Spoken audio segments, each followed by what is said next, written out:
أعوذ بالله من الشيطان الرجيم بسم الله الرحمن الرحيم وهو الذي أنشأ جنات معروشات وغير معروشات والنخل والزرع مختلفا أكله والزيتون والرمان متشابها وغير متشابه كلوا من ثمره إذا أثمر وآتوا حقه يوم حصاده ولا تسرفوا إنه لا يحب المسرفين ومن الأنعام حمولة وفرشا كلوا مما رزقكم الله ولا تتبعوا خطوات الشيطان إنه لكم عدو مبين 8 أزواج من الضأن 2 ومن المعز 2 قل أذكرين حرم أم الأنثيين أما اشتملت عليه أرحام الأنثيين نبئوني بعلم إن كنتم صادقين ومن الإبل 2 ومن البقر 2 قل أذكرين حرم أم الأنثيين أما اشتملت عليه أرحام الأنثيين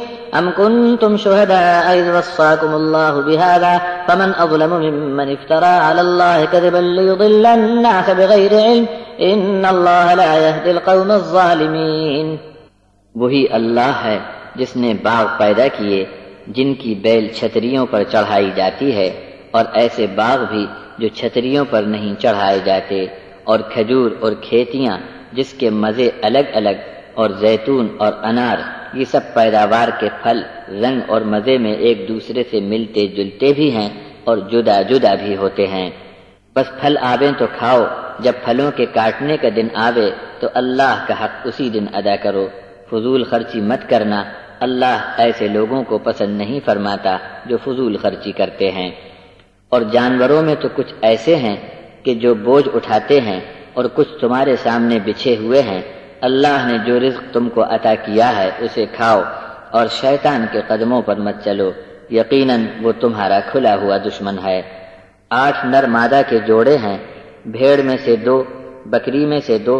ان سے پوچھو کہ کیا اللہ نے ان دونوں کے نر حرام کیے تھے یا دونوں مادہ حرام کر دی تھی، یا وہ بچہ حرام کر دیا تھا جو ان دونوں مادہ کے پیٹ میں لدا ہوا تھا؟ علم کی روشنی میں مجھے بتا دو اگر تم سچے ہو۔ اور اسی طرح اونٹ میں بھی نر مادہ کا جوڑا اور گائے میں بھی۔ آپ ان سے یہ بھی پوچھو کہ کیا اللہ نے دونوں نر حرام کر دیے تھے یا دونوں مادہ، یا وہ بچہ حرام کر دیا تھا جو ان دونوں ماداؤں کے پیٹ میں لدا ہو؟ کیا تم حاضر اور موجود تھے جب اللہ نے تم کو یہ حکم دیا تھا؟ پھر اس سے بڑا ظالم کون جو اللہ پر جھوٹا بہتان لگا دے اور لوگوں کو بغیر علم کے بھٹکا دے؟ بے شک اللہ تو ایسی بے انصاف قوم کو ہدایت نہیں کرتا۔